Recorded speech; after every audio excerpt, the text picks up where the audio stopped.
오늘 함께 나눌 말씀 로마서 14장 7절에서 8절 말씀으로 주를 위하여 주로 인하여 라는 제목으로 여러분과 함께 귀한 은혜와 도전 나누기를 원합니다. 여러분, 제가 이 말씀 아마 올해 6월 달쯤에 똑같은 본문 말씀으로 설교를 했던 기억이 납니다. 제가 말씀을 다 준비하고 지난 6월 달에 했던 설교 원고를 봤더니 전혀 다른 말씀, 전혀 다른 내용으로 접근하게 됐습니다. 그때는 제가 주를 위해 사는 것이라는 제목으로 아마 설교를 했던 것 같습니다. 그 내용을 쫙 보고 이 말씀을 다 준비하고 봤더니 오늘 주는 이 말씀은 또 다른 각도에서 우리 하나님께서 말씀을 주셨습니다. 주신 본문 말씀 한번 한마음으로 합독합시다. 주님께서 주신 말씀입니다. 로마서 14장 7절에서 8절입니다. 함께 읽습니다. 시작. 우리 중에 누구든지 자기를 위하여 사는 자가 없고 자기를 위하여 죽는 자도 없도다. 우리가 살아도 주를 위하여 살고 죽어도 주를 위하여 죽나니 그러므로 사나 죽으나 우리가 주의 것이로다. 아멘. 참 많이 묵상하는 말씀이죠. 사나 죽으나 주를 위하여 살고 주를 위하여 죽는다고 합니다. 그러므로 결론은 사나 죽으나 우리는 주의 것이라고 고백합니다. 바울과 사도들의 결단이죠. 참 무서운 결단이죠. 그들이 이런 뜨거운 마음으로 이런 결단으로 복음을 전했던 것입니다. 이 말씀을 깊이 묵상해 보면은 결국 그 안에는 내가 없는 삶입니다. 내가 자기를 위하여 사는 자가 없고 자기를 위하여 죽는 자도 없다고 합니다. 나를 위한 것은 아무것도 없다고 합니다. 사는 것도 나를 위해서 사는 것이 아니고 주를 위해서 사는 것이고 죽는 것도 나를 위해 죽는 것이 아니라 주를 위해서 죽는다고 합니다. 누가 자기를 위해서 죽을까라고 이렇게 무슨 말일까 하시겠죠. 왜요? 우리 자기 위해서 죽도록 살잖아요. 목숨 걸고 여러 매달리는 일들이 있잖아요. 돈 벌기 위해서 죽도록 우리 일하고 그러지 않습니까? 그겁니다. 내가 죽도록 노력하는 것이 나를 위한 것이 아니라 오직 주를 위한 것이라고 이런 결단을 하고 있습니다. 이 고백 안에는 내가 없는 십자가의 부인, 십자가의 삶이 담겨져 있습니다. 이 말씀을 보면서 참 두렵습니다. 정말 우리가 이렇게 살 수 있을까? 내가 없는 삶, 사는 것도 주를 위해 살고 죽는 것도 주를 위해서 죽는다는 내가 없는 삶, 과연 우리가 이렇게 살 수 있을까? 하는 두려운 마음 듭니다. 저는 오늘 이 말씀 나누면서 우리가 이렇게 살기 위해서는 과연 우리가 어떠한 주제를 갖고 접근해야 될 것인가 라고 생각해 봤습니다. 세 가지의 오늘 주제를 나누려고 합니다. 이렇게 살기 위해서, 주를 위해서, 주로 인하여 살기 위해서 세 가지 작은 주제를 다룰 것입니다. 첫 번째는요, 하나님 한 분만이 내 삶의 동기라는 그러한 주제로 다룰 것입니다. 두 번째는요, 외롭고 힘들 때 하나님을 더 깊이 사랑하라. 주를 위해서 사는데, 주를 위해서 죽는데 그 가운데 참 외로움이 있고 영적인 좌절감이 있을 때 그때도 하나님을 깊이 사랑하라라는 주제입니다. 그리고 세 번째는 내가 이렇게 산다고 내 작은 인생 하나님께 드린다고 과연 하나님 나라가 변할까라는 그런 생각들을 할 수 있죠. 내가 열심히 한다고 교회가 변하겠어? 내가 열심히 뜬다고 하나님 나라가 변화가 있겠어? 아닙니다. 세 번째 주제는 내가 이렇게 살 때 주를 위해서 살고 주를 위해 죽는다는 믿음의 결단으로 살 때에 내 작은 역할이 하나님 나라를 완성한다는 것입니다. 오늘 이렇게 세 가지 주제를 통해서 이 말씀 나누기를 원합니다. 첫 번째, 하나님 한 분만이 내 삶의 동기가 되어야 됩니다. 하나님 한 분만이 내 삶의 동기요 목적이 되어야 하는 것입니다. 많은 사람들이 인생을 살아가면서 나름대로의 큰 목적을 세우고요, 열심히 살아갑니다. 성공을 위해서, 인생의 행복을 위해서 살아가고 있습니다. 성공한 사람들을 많이 보고 있습니다. 우리가 잘 아는 빌 게이츠, 또 이미 세상을 떠났지만 스티브 잡스, 또 그 외에도 많은 뛰어난 성공한 사람들이 있습니다. 그 사람들이 다 동일한 얘기합니다. 어떻게 성공을 하게 됐습니까? 라고 물어보면은 거의 같은 대답을 합니다. 첫 번째는 자기 일에 대해 열정을 가지라 라고 얘기합니다. 열정을 가지라. 두 번째는 그 일을 즐기라 라고 얘기합니다. 그것이 성공의 요건이라고 합니다. 그렇죠? 그 일에 열정을 갖고 그 일에 내가 즐거워하면 성공할 수 있습니다. 어떤 사람이 그러더라고요. 저도 내 열정이 있고 내가 정말 기뻐하는 일이 있습니다. 뭔가 했더니 골프요, 여행이요. 많죠. 그런 비생산적인 것 말고 정말로 내가 생산적이고 창의적이고 정말로 내가 사회에 이바지할 수 있는, 누구로부터 가치를 인정받을 수 있는 그 일을 성공하기 위해서는 뜨거운 마음, 열정이 있어야 되고요. 그리고 그 일을 즐겨야 한다는 것이죠. 그런데 이렇게 해도 뜨거운 열정 갖고 그 일을 정말로 내가 즐거워하면서 일을 해도 성공하는 사람의 프로테이션이 그렇게 많지 않습니다, 여러분. 다 성공하면 좋게요. 똑같이 그렇게 열심히 살고 열심히 내가 정말 즐기면서 최선을 다해도 실패한 사람이 더 많습니다. 한 클래스에 60명의 학생이 있다면요, 학생들이 다 열심히 공부해도 1등이 있고 60등이 있습니다. 그것이 세상의 평가입니다. 상대적인 평가죠. 누구하고 비교하고 결과를 따져서 그 결과에 따라서 등수를 매기는 것입니다. 이것이 세상의 상대적 평가죠. 그거에 의해서 사람들은 참 성공한 사람이라고 보고 우리가 인정을 해줍니다.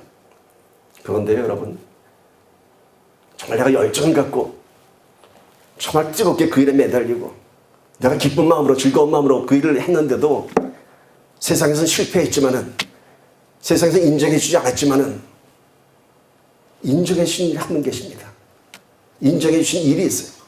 그게 뭔가요? 바로 하나님의 일인 것입니다. 그 결과가 아무리 형편없어도, 그 결과가 보잘것없어도, 꼴등이라도 내가 그 일에 열정이 있었고 내가 기쁜 마음으로 감사한 마음으로 했으면요, 그것을 인정해 주시는 분이 계시는 거예요. 하나님께서 여러분의 결과에 상관없이 기뻐해 주시고 인정해 준다고 하는 것입니다. 세상은 상대적으로 평가를 해서 1, 2등 꼴등을 나누지만요, 우리 하나님은 그렇지 않습니다. 우리의 삶의 모습을 통해서 인정해 주신 것이죠. 이것이 절대적인 평가죠. 하나님께서는 우리 삶의 결과에 따라서 네가 이만큼 전도했으니까, 물론 전도에 대한 상급이 있지만은, 또 너는 열심히 했지만 열매가 없어서 나무라지 않으십니다. 우리가 최선을 다한 것에 대해서 하나님께서는 그것을 보시는 것입니다. 이것이 하나님의 절대적인 은혜고 절대적인 평가인 것입니다. 제가 가끔 얘기하는 수학 기호가 있죠.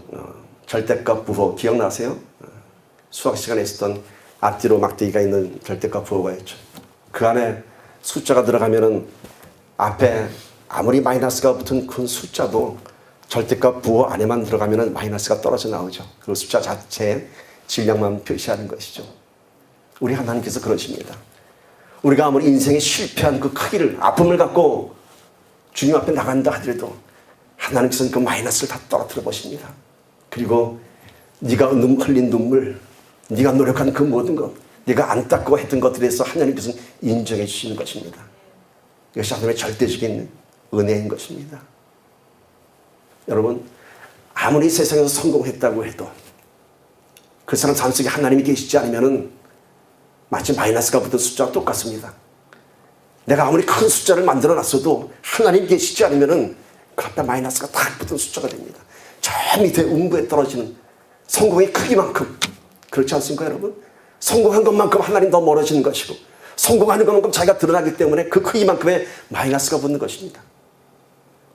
그러나 내 인생에 아무리 참 처절한 아픔이 있고 실패가 있다 하더라도 남들이 볼 때 왜 그렇게 힘들게 살까? 예수 잘 믿으면서 왜 저 모양 저 꼴로 살까? 하더라도, 사람들이 볼 때 앞에 마이너스가 붙은 인생이라 할지라도 하나님 안에 들어가면은 마이너스가 떨어져서 네 아픔만큼 내가 너를 사랑한다, 네 아픔의 눈물만큼 내가 인정해 준다는 것이 하나님의 은혜인 것입니다. 그래서 우리는 하나님 한 분만으로 살아갈 수 있는 그런 믿음의 사람이 되어야 하는 것입니다. 지난 주일날 우리 김강민 목사님이 하시는 Love Hope라는 섬김 공동체 사역에 섬김을 받기 위해서 이 목사님하고 저하고 갔습니다. 그 대상이 누구냐면은 아주 힘들게 목회하시는 분들을 엄선하셔갖고 35명의 목회자들을 초청했어요. 영광스러운 거지. 아니면 안타까운 건지 모르겠지만 연속해서 이 목사님하고 저하고 초대받았습니다. 참 많은 성격을 받았습니다. 다음에 또 이 자리에 와야 되는 건지 참 여러 가지 마음이 교체됐습니다. 여러분 오늘 제가 좀 멋지지 않습니까? 다른 날보다 제가 늘 이렇게 클리어러스 양복만 사다 보니까 늘 소매가 길고 왠지 맞지 않는 그런 양복을 입고 다니는데 오늘은 핏이 딱 맞습니다. 거기서 양복 한 벌씩 다 받았어요, 목사님들.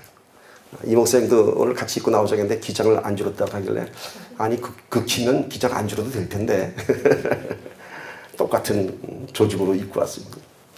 참 감사하죠. 넥타이도 거기서 받는 겁니다. 멋있죠. 많은 선기를 받았습니다. 많은 위로를 받았습니다. 거기서 이런 주제를 들었습니다. 강사 목사님이 그러시더라고요. 목회 숫자를 보지 말라고 말씀하십니다. 성도가 다 떠나갔다고 가슴 아파하지 말라고 합니다. 하나님께서 숫자를 보지 않으신다고 얘기합니다. 참 위로가 되죠. 근데 몇 년 전 목회자 세미나에 대해서도 강서로신 목사님이 그런 얘기를 하니까 어느 분이 나중에 토론 시간에 손들면서 얘기해요. 그런 말씀 전하는 강사 목사님들은 다 목회 성공하신 분들이에요. 그러니까 그런 얘기 하더라고요. 나도 그 자리에 있으면 그런 얘기 할 수 있어. 그러나 너도 한번 30년 동안 성도 몇 명 데리고 목회해봐. 그 말이 목구멍에서 나오나. 참 가슴 아픈 얘기죠. 가슴 아픈 얘기죠.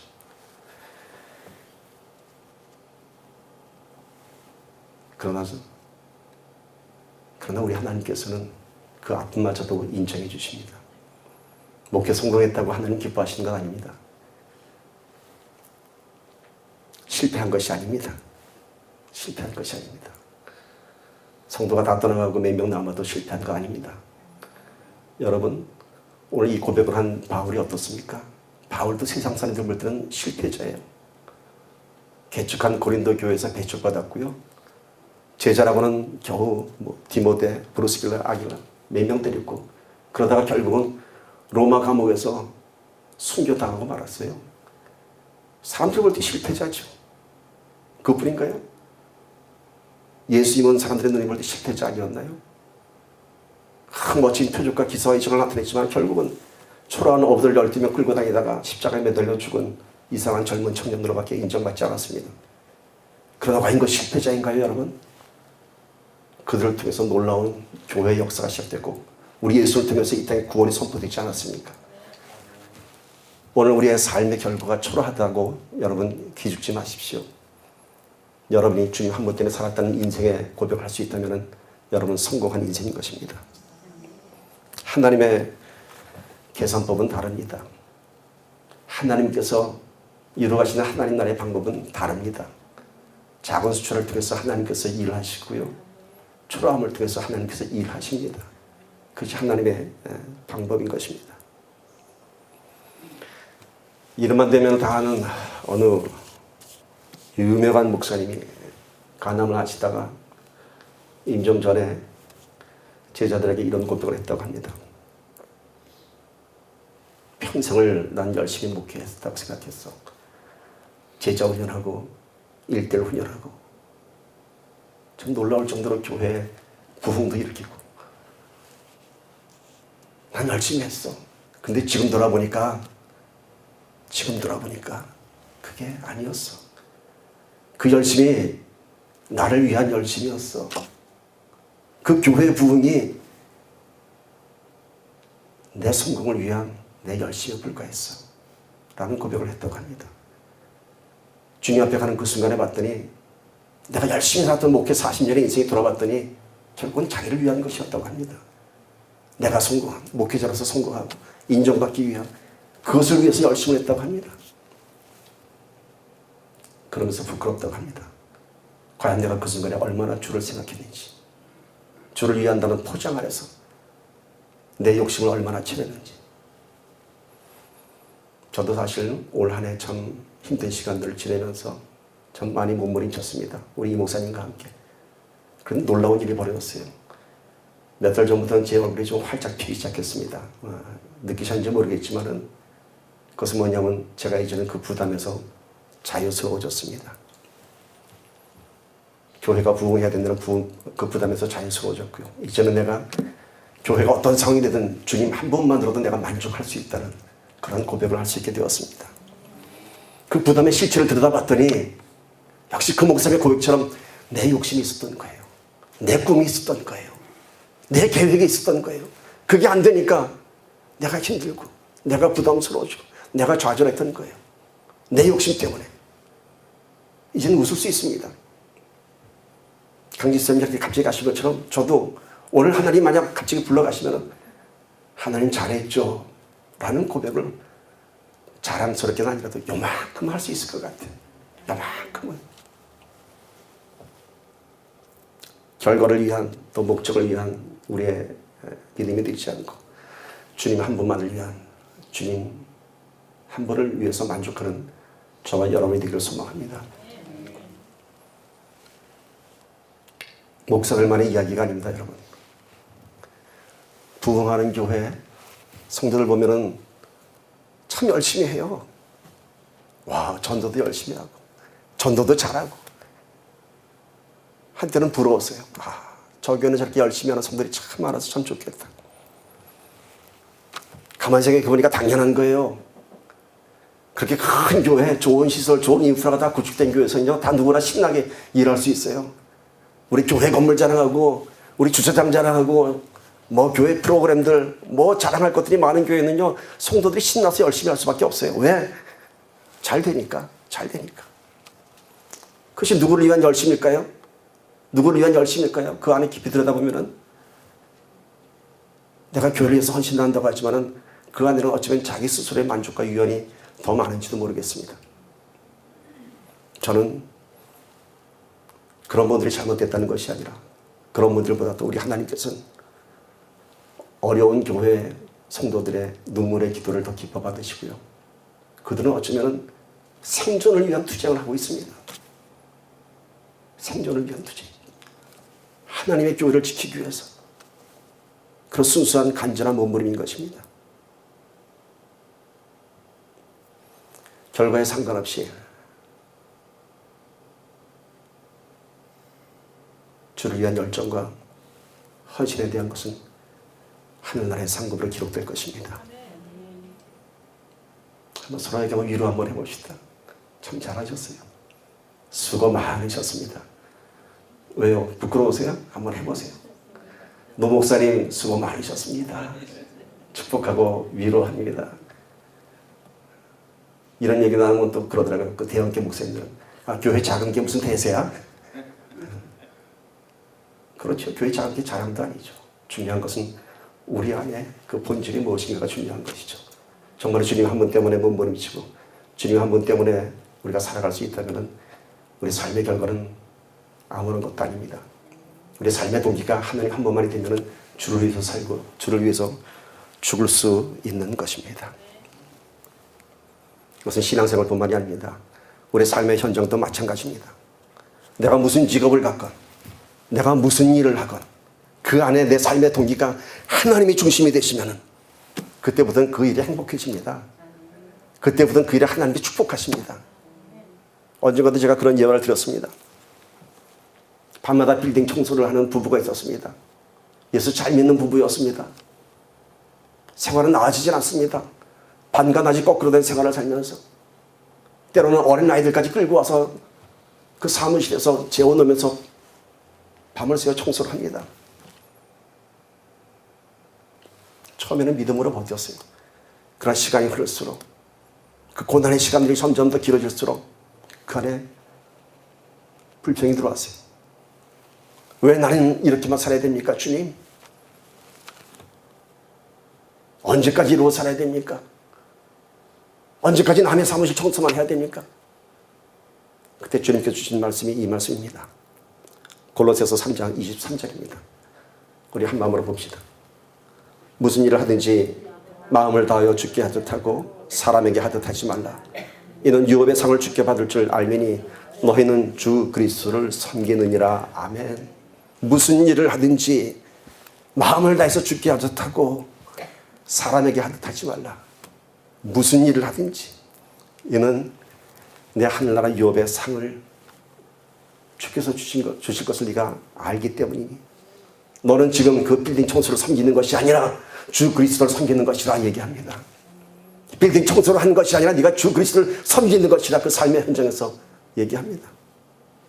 그날부터 이 부부는 달라졌습니다. 성전처럼 깨끗이 청소를 했습니다. 밤마다.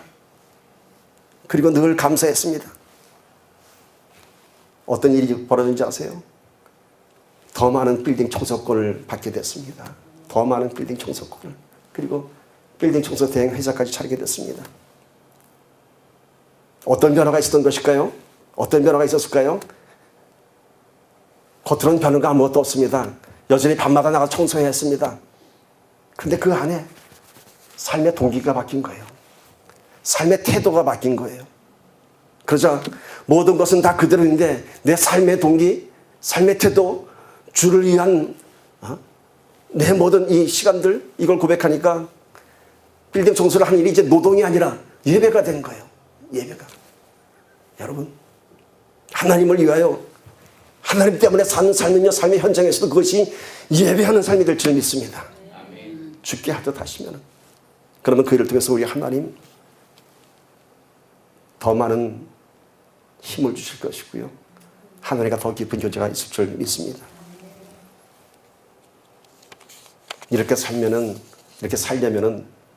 주를 위해서 살고 주를 위해서 죽으려면은 내 삶의 동기가 하나님에 대한 것입니다. 하나님 때문에, 하나님을 위해서. 우리 이렇게 한번 고백해 봅시다. 저 이런 거 잘 안 하는데 오늘 한번 해볼게요. 저를 따라서 한번 해보세요. 하나님을 위해서, 하나님 때문에, 다시 한번 하나님을 위해서, 하나님 때문에. 이 두 말씀이 우리 심령에 박혀 있다면요, 여러분 삶의 변화가 있을 것입니다. 왜냐하면요, 이 두 마디 때문에 이제는 여러분이 못하는 일들이 생길 겁니다. 뭐가 있을까요? 내 안에 분노가 일어날 때 내가 하나님을 위해서 화내겠습니다, 이럴 수 있을까요? 내가 하나님 때문에 내가 뚜껑을 확 열겠습니다. 그때 우리 한국 총회했을 때 우리 노 목사님 하신 말씀 제목이 참 인상적이었어요. 저 열받을 때, 뚜껑 열릴 때, 그죠? 그 내용이 뭔지 모르지만 참 궁금했습니다.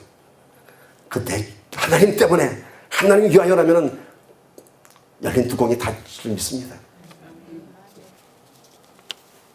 이제는 그 분노와 욕심과 이런 것들이 이제 하나님 때문에, 하나님을 위해서 내가 집니다. 내가 지겠습니다. 내가 죽겠습니다. 이런 고백이 있을 것입니다. 그렇게 작은 것에서부터 이러한 삶의 동기를 적용하면요, 우리의 삶에는 놀라운 변화가 일어날 줄 믿습니다. 하나님 때문에, 하나님을 위해서. 두 번째 주제입니다.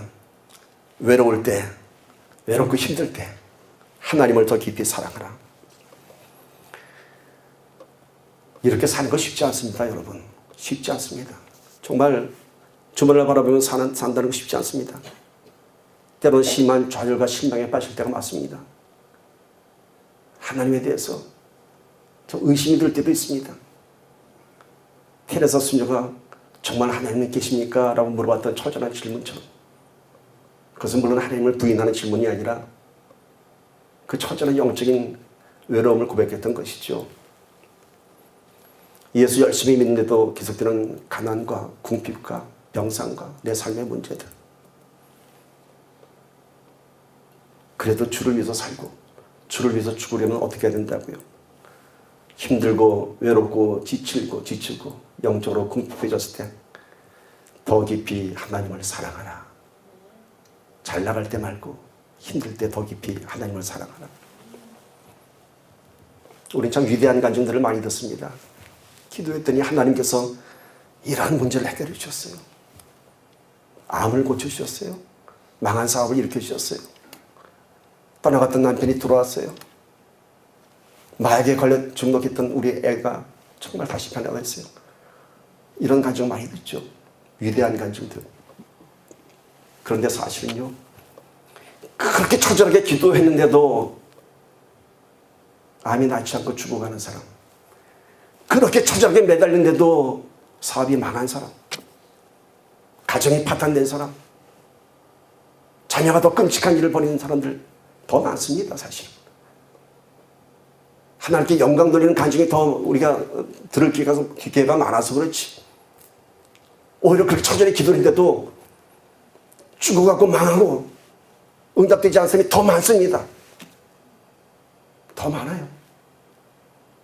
그러나 그때에도 죽어가는 그 순간에도 하나님을 찬양할 수 있다면, 하나님을 신뢰할 수 있다면 그것이 뭔가요?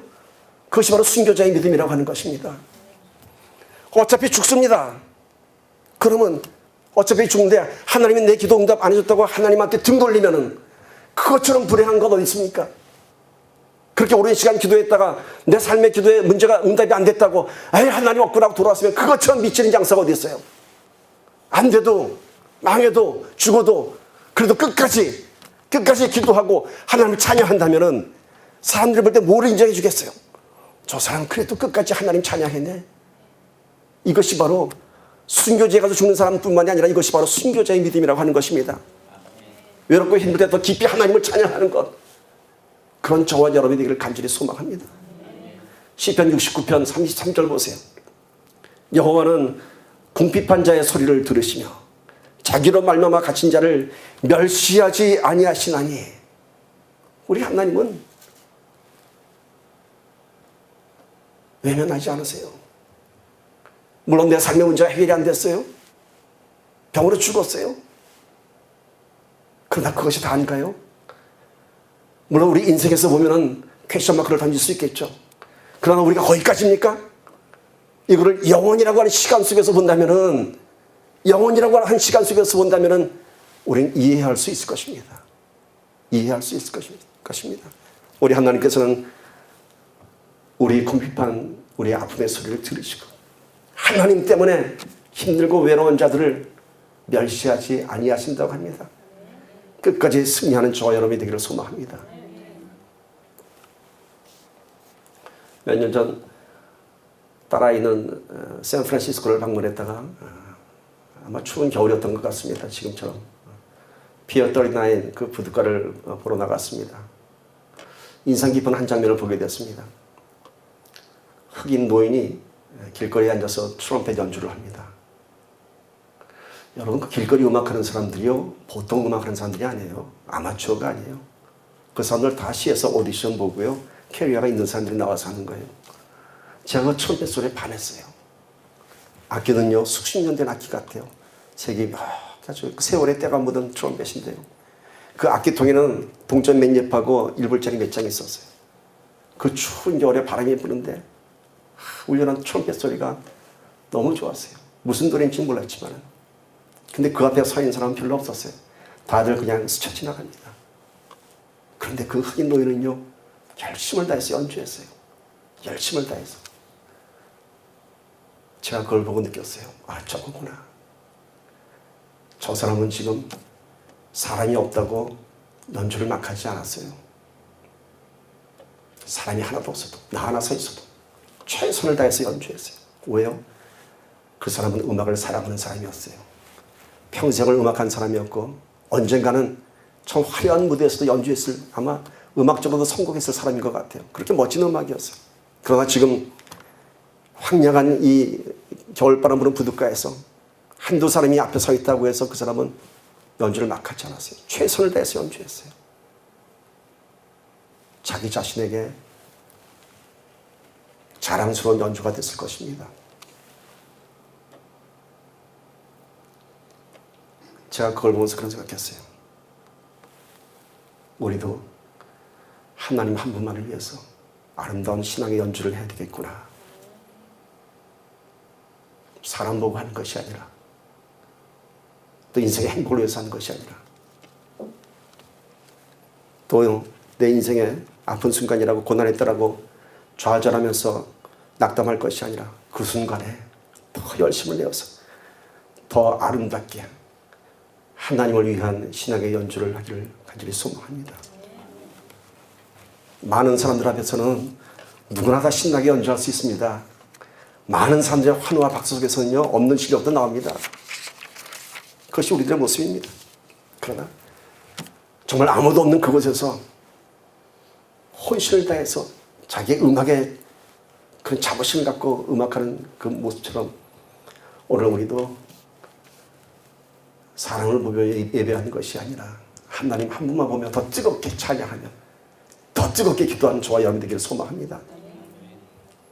우리 이 목사님 또 저나 20년 넘게 찬양사였겠습니다. 때로는 수천 명 앞에서 수백 명 앞에서 많은 사람들의 갈채를 받으면서 그렇게 사역했던 사람들입니다. 오늘 지난 수요일 아니 그 전부터도 우리 이 목사님 찬양 들으시면 뭘 느끼세요? 그 안에 뜨거운 열정이 있지 않습니까? 이 앞에 몇 명 앉아 있다고 힘 빠져서 한 적이 한 번도 없어요. 저도 한두 사람이 있다고 힘 빠져본 적 한 번도 없어요. 오히려 더 힘을 냅니다. 왜요? 하나님을 위한 찬양이기 때문인 것이죠. 좋은 환경과 많은 사람들 앞에서는 누구나 다 열심히 낼 수 있습니다. 그러나 오히려 작은 숫자일수록 더 열심을 내고 열악한 환경일수록 더 감사함으로 하나님을 찬양하고 하나님의 일을 감당하기를 소망합니다. 그때 하나님의 위로와 평강과 하나님의 축복에 함께 하실 줄 믿습니다. 외로울 때 더 하나님을 깊이 사랑하라. 비천에 처할 때 그때도 하나님을 찬양하라. 빌립보서 4장 12절 13절 말씀 봅니다. 나는 비천에 처할 줄도 알고 풍부에 처할 줄도 알아서 모든 일 곧 배부름과 배고픔과 풍부와 궁핍에도 처할 줄 아는 일체의 비결을 배웠노라.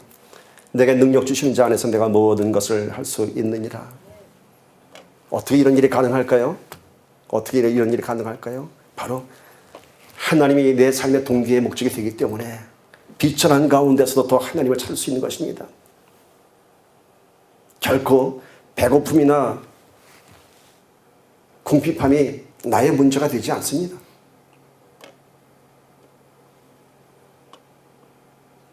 풍부할 때도 하나님을 찬양하고 비천에 처할 때도 하나님을 찬양하는 것입니다. 제가 제 간증을 했더니 그 설교 CD를 들은 시카고의 집사님이 저만 보면 꼭 그 얘기해요. 목사님 저는 그 간증 듣고 너무 감동했어요. 몇 년이 지나도록 그 얘기를 꼭 합니다. 제가 어떤 간증을 했느냐 하면요. 기타를 치면서 찬양을 인도하다가 기타줄이 탱 하고 끊어집니다. 되게 음악하는 사람들은 그러면 기타 내려놓습니다. 우리 이 목사님 2주 전에 탱 하고 끊어졌죠. 기타 내려놨나요? 아니요. 그래도 칩니다. 저는 그렇게 얘기했어요. 기타줄이 다 끊어지고 한 줄만 남아도 저는 칩니다. 왜냐하면 하나님을 찬양하기 때문이죠. 한 줄만 갖고도 찬양합니다. 여러분의 삶의 줄이 다 끊어졌어도 하나님 한 분만을 위한 그 줄만 끊어지지 않으면 찬양할 수 있습니다. 배고픔과 비천한 것을 피하기 위해서 신앙생활하는 것 아닙니다. 잘 먹고 잘 살기 위해서 하나님 믿는 것 아닙니다. 배고픔도 고난도 감당할 수 있는 것이 살아있는 믿음인 줄 믿습니다. 여러분, 우리 삶의 현실을 돌아보면서 더 하나님을 깊이 사랑합시다. 잘 되시는 분들은 잘 되는 대로 풍부에 처할 줄 아는 믿음의 능력을 발휘하시고요. 어려운 분은 어려운 분대로 그럼에도 불구하고 하나님을 더 깊이 사랑하기를 축복합니다. 마지막 세 번째입니다. 내 작은 역할이 하나님의 나라를 완성합니다. 여러분, 하나님은 전지전능하신 분입니다. 전지전능하신 분이에요. 하나님의 계획이 어떤 계획입니까? 이 땅에 하나님 나라를 완성하는 것입니다. 하나님의 능력으로 다 하실 수 있어요. 그럼에도 불구하고 하나님은 한 사람 한 사람의 손을 통해서 하나님 나라를 만들어가기 원하시는 것입니다. 하나님께서는 성공한 자, 큰 자들을 부르시는 것이 아니라 소외된 자, 실패한 자, 낙담한 자들을 부르십니다.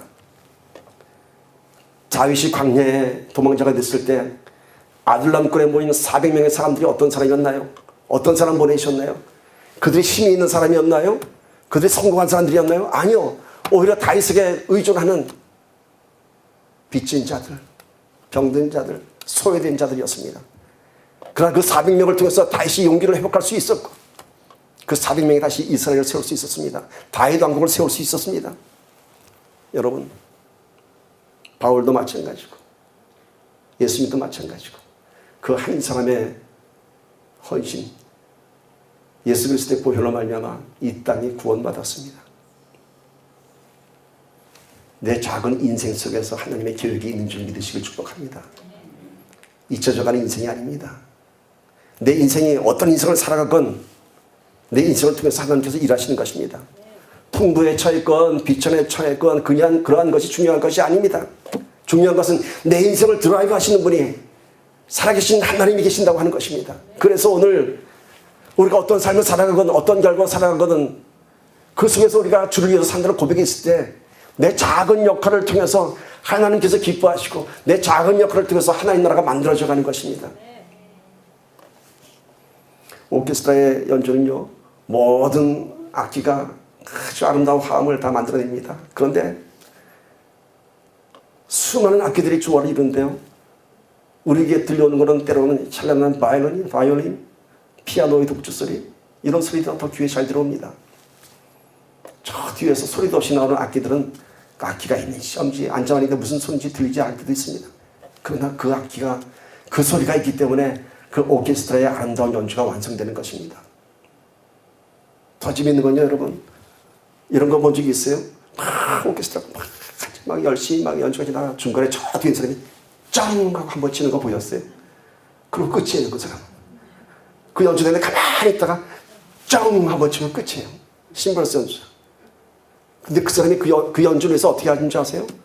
그 오케스트라의 전곡 악보를 다 외워야 돼요. 내 역할은 짱 한 번이지만은 그 연주를 하기 위해서는 그 악보를 다 외워야 되는 거예요. 오늘 우리가 그렇지 않습니까, 여러분? 내 작은 역할이라도 그 작은 역할이 하나님께서 필요하시는 거예요. 오늘 우리가 하나님을 위해서 살 수 있다면, 주를 위해서, 주로 인하여 살 수 있다면, 여러분 위대한 심벌스 연주자, 묻혀진 악기에 그런 소리가 들 줄 믿습니다. 단 한 번의 연주, 들리지 않은 묻혀진 그 연주가 그 오케스트라를 완성하는 것입니다. 내 작은 역할이 하나님 나라를 완성합니다. 작은 것이 전체를 완성합니다. 주님께서 우리에게 빛과 소금이라고 하셨습니다. 소금에 여러 가지 의미가 있죠. 그 소금이 뭔가요? 맛을 완성시킵니다. 아무리 1등급 한우도요, 여러분, 그냥 먹으려면 못 먹습니다. 그냥 먹으려면 소금을 탁 찍어 먹어야 그 비싼 한우 고기의 맛이 완성이 되는 거죠. 제가 아무리 미원을 좋아해도 소금 없이 미원만 찍어봐요, 아주 못 먹습니다. 제가 미원 좋아하는 거 다 아시죠? 미원이 뭔가 조미료, 맛을 도와주는 역할이에요. 그러나 소금은 뭔가요? 맛의 본질을 채워주는 거예요. 소금 없이 미원 못 먹듯이요, 소금이 있어야 모든 것이 완성이 됩니다. 소금의 위대함이 뭔가요? 가장 작습니다, 음식 재료 중에. 그리고 가장 싸요. 또 조금만 쳐도 돼요. 조금만 쳐먹어도 말이 이상하네. 조금만 쳐먹어도 맛있습니다, 아주. 그 소금이 맛을 완성하는 것이죠. 오늘 우리 작은 역할이 하나님 나라의 소금이 되기를 간절히 소망합니다. 여러분의 삶의 결과에 상관없이 내가 하나님을 위해서, 하나님 때문에 살 수 있다는 그 신앙 고백 하나가 그 고백으로 세상은 변화될 것이고 하나님 나라가 완성될 것입니다. 세 가지 주제를 다시 한번 나눠봅니다. 하나님 한 분만이 내 삶의 동기가 되어야 됩니다. 두 번째는 외롭고 힘들 때 하나님을 더 깊이 사랑해야 합니다. 세 번째는 내 작은 역할이 하나님 나라를 완성합니다. 본문 말씀 로마서 14장 7절 8절 함께 합독하면서 말씀 마치도록 하겠습니다. 함께 있습니다. 시작. 우리 중에 누구든지 자기를 위하여 사는 자가 없고 자기를 위하여 죽는 자도 없도다. 우리가 살아도 주를 위하여 살고 죽어도 주를 위하여 죽나니 그러므로 사나 죽으나 우리가 주의 것이로다. 아멘. 이렇게 살아가기를 주님의 이름으로 간절히 축원합니다. 아멘. 하나님, 나가의 길을 가는 사람들에게는 세상이 알지 못하는 평강이 있는 것입니다. 모든 소비자들의 얼굴에 해같이 빛나면서 술을 거뒀던 이 교회는